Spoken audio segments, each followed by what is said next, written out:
Biz bir адамдын айланасында эмес, биз макул эмес болгон жарандарды бириктирүү үчүн келдик. Ал макул эмес деген кыймылдын түзүлүшүндө азыркы бийлик өзү жардам берди, өзү түрткү болду, өзү себепкер болду. Эмнеге?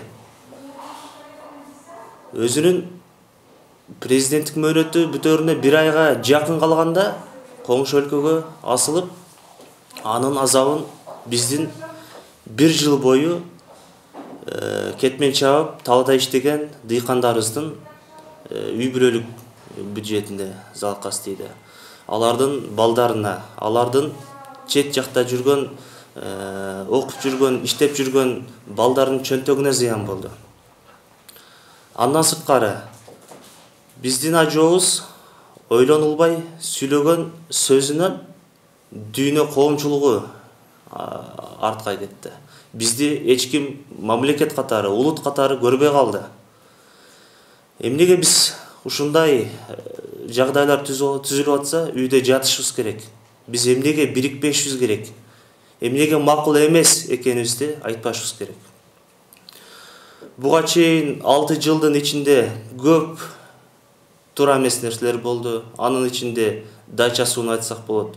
Анын ичинде мегакомдун сатылышын айтсак болот.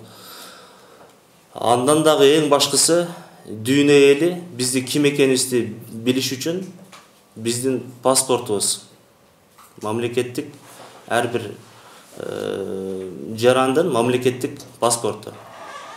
Ошол жердеги улуту деген графаны алып таштап, биздин улуттун жок болушуна биринчи кадам ташталышына мен макул эмесмин. Биздин шайлоо боюнча айтсам, биздин маалыматтар боюнча туура эмес иштер көп болду, арыздар көп түштү. Ошол эле Атамбаевдин бир кандидатка үгүттөөсүнө каршы активисттер арыздай жазды. Тилекке каршы БШК ал арыздарды кароодон баш тартты. Эмнеге? Бийликтин узурпациясынын натыйжасы 6 жылдык. Аягында келип ушундай бир жолдорго бизди алып келди да. Биз башында узурпация болуп атканда биз үйдө жатканбыз. Биз макул эместигибизди айткан эмеспиз эч кимге.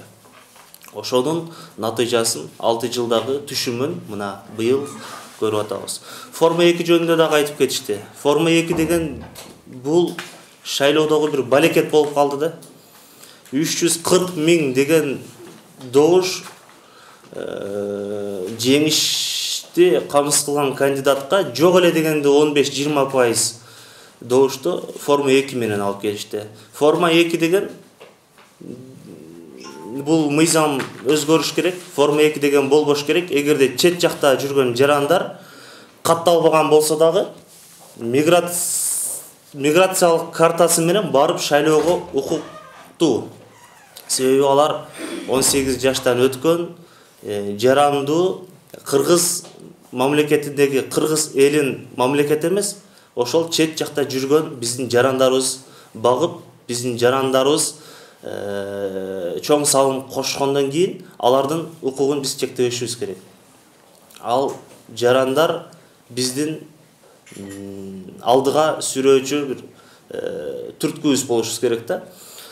Андан кийин куугунтук 6 жылдын ичинде чу дегенде 2011-жылдан баштап, президенттик шайлоо бүткөндөн баштап куугунтуктар ар бир саясий оппоненттерге саясий негизде кылмыш иштери ачылып, алар чет жакка качууга качпаганы азыр камалып отурат. Алар эмнеге камалыш керек? Алар чындыкты айткан үчүнбү? Же бир дагы далилдүү фактылар менен бир негиздер барбы?